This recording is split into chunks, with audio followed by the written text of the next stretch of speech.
যাকে বলা হচ্ছে চীনের নস্ট্রাডামাস, সেই ইয়েল শিক্ষিত প্রফেসর শিউচিন জিয়াং ২০২৪ সালে এমন ৩টি ভবিষ্যদ্বাণী করেছিলেন যা আজ ২০২৬ সালে এসে পুরো বিশ্বকে স্তম্ভিত করে দিয়েছে।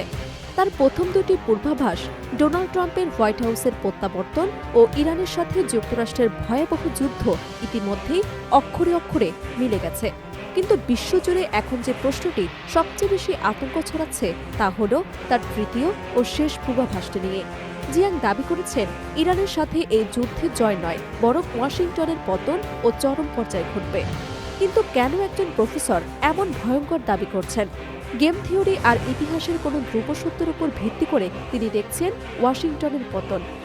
প্রফেসর শিউচিন জিয়াং, যিনি তার ইউটিউব চ্যানেল প্রেডিক্টিভ হিস্ট্রির মাধ্যমে লাখ লাখ মানুষের কাছে পরিচিত, তিনি দাবি করেন যে ইতিহাস বারবার নিজেকে পুনরাবৃত্তি করে। ২০২৬ সালের মে মাসে দেওয়া এক বক্তৃতায় তিনি স্পষ্টভাবে বলেছিলেন যে ট্রাম্পের দ্বিতীয় মেয়াদে মার্কিন পররাষ্ট্র নীতি এতটাই আগ্রাসী হয়ে উঠবে যে তা সরাসরি ইরান যুদ্ধের দিকে ঠেলে দেবে। আজ ২০২৬ সালে মধ্যপ্রাচ্যের আকাশে যখন B-52 বোমারু বিমান আর ইরানের হাইপারসোনিক মিসাইলের গর্জন শোনা যাচ্ছে, তখন জিয়াংয়ের সেই ভিডিও নতুন করে ভাইরাল হয়েছে।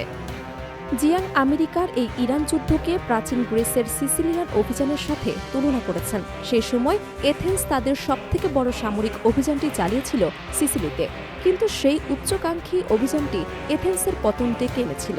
জিয়াংয়ের মতে আমেরিকাও আজ একই ভুল করছে। ইরানের পাহাড়ঘেরা ভূখণ্ড, বিশাল জনসংখ্যা এবং দীর্ঘ ২০ বছরের প্রস্তুতির বিরুদ্ধে আমেরিকা যদি পূর্ণাঙ্গ যুদ্ধ বা দখলের চেষ্টা করে, তবে সেটি হবে মার্কিন সামরিক ইতিহাসের সবচেয়ে বড় বিপর্যয়। জিয়াংয়ের মতে এই যুদ্ধ কোনো দ্রুত বিজয়ের যুদ্ধ হবে না, এটি হবে একটি ক্ষয়িষ্ণু যুদ্ধ বা ওয়ার অফ অ্যাট্রিশন। ইরান এবং তাদের মিত্র গোষ্ঠীগুলো হিজবুল্লাহ, হুতি ও হামাস আমেরিকাকে একটি দীর্ঘস্থায়ী চোরাবালিতে আটকে ফেলার পরিকল্পনা করছে। ইরানের কাছে থাকা ড্রোন প্রযুক্তি এবং মিসাইল ভান্ডার মার্কিনীদের লজিস্টিক সাপোর্ট সিস্টেমকে ধ্বংস করে দিচ্ছে। জিয়াং দাবি করেছেন আমেরিকা অর্থনৈতিকভাবে এতটাই ভঙ্গুর অবস্থায় আছে যে একটি দীর্ঘস্থায়ী যুদ্ধ চালানোর ক্ষমতা ওয়াশিংটনের নেই। যখন ডলারের দাপট কমবে এবং সামরিক খরচ আকাশচুম্বী হবে, তখনই শুরু হবে অভ্যন্তরীণ অস্থিরতা, যা শেষ পর্যন্ত ওয়াশিংটনের রাজনৈতিক পতনের দিকে নিয়ে যাবে। শিউচিন জিয়াং তার পূর্বাভাসের ভিত্তি হিসেবে গেম থিওরি ব্যবহার করেন। তিনি দেখেন কিভাবে রাশিয়া, চীন এবং উত্তর কোরিয়া ইরানকে প্রচ্ছন্ন এবং সরাসরি সমর্থন দিয়ে দিচ্ছে। এই জোটটি আমেরিকাকে এমন এক ফাঁদে ফেলেছে যেখানে ওয়াশিংটন না পারছে যুদ্ধ থেকে সরতে, না পারছে জিততে।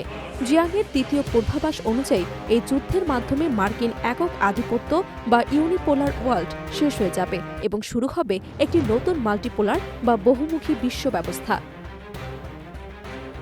বিশ্বজুড়ে এখন সাধারণ মানুষ থেকে শুরু করে বড় বড় সমরবিদরাও জিয়াংয়ের বিশ্লেষণ নিয়ে আলোচনা করছেন, কারণ তার প্রতিটি শব্দ আজ রূঢ় বাস্তবে পরিণত হতে শুরু করেছে। ট্রাম্পের ইরান নীতি এবং হরমুজ প্রণালী বন্ধ হয়ে যাওয়া সবই জিয়াংয়ের গাণিতিক ছকে বসানো এক একটি চাল মাত্র।